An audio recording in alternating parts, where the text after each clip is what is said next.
सुल्तान अब्दुल हमीद अपने दिमाग से कई सुपर पावर को धूल चटाई थी, जैसे बर्तानिया, रूस, फ्रांस वगैरह। लेकिन फिर भी सुल्तान अब्दुल हमीद को तख्त से उतार दिया गया। अब सवाल आता है कैसे और किस बगावत की वजह से इन्हें तख्त से उतारा गया। आए आज हम सब जानेंगे आज की इस वीडियो में।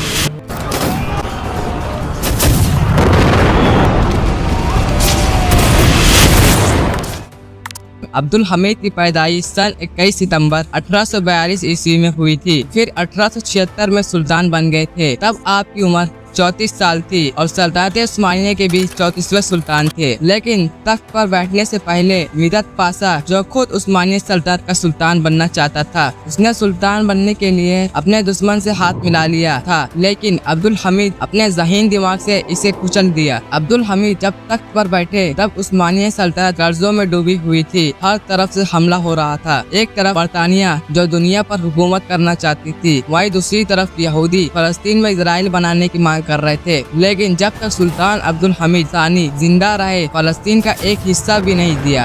अब्दुल हमीद को तख्त पर बैठे 1 साल बाद रूस ने हमला कर दिया। दरअसल ये कहा जाता है कि बल्कान उस्मानी से अलग होकर एक आज़ाद देश बनना चाहता था। ये उसकी बहुत बड़ी गलती थी, क्योंकि वो उस्मानी से आज़ाद देश नहीं बल्कि रूस का गुलाम बन जाएगा।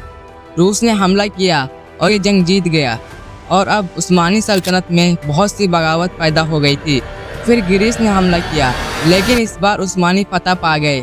इसके अलावा सुल्तान अब्दुल हमीद सानी रेलवे बनाने का सोचा, जो सीधा तुर्की से लेकर मक्का मदीना तक जाती।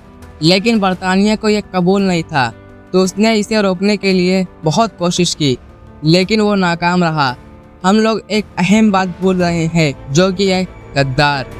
सुल्तान अब्दुल हमीद के दौर में गद्दार इतने ज़्यादा थे कि आप इस बात से अंदाज़ा लगाएंगे, महल के अंदर से लेकर जहां सुल्तान अपने सल्तनत के अंदरूनी मामलात हल करते थे वहां तक, और यहां तक कि सुल्तान की दावतों में भी गद्दार भरे हुए थे। और अब यहां फ़लस्तीन में इजराइल की ज़मीन लेने के लिए एक शख्स आया जिसका नाम था थियोडोर हर्जल। लेकिन सुल्तान अब्दुल हमीद ने जवाब दिया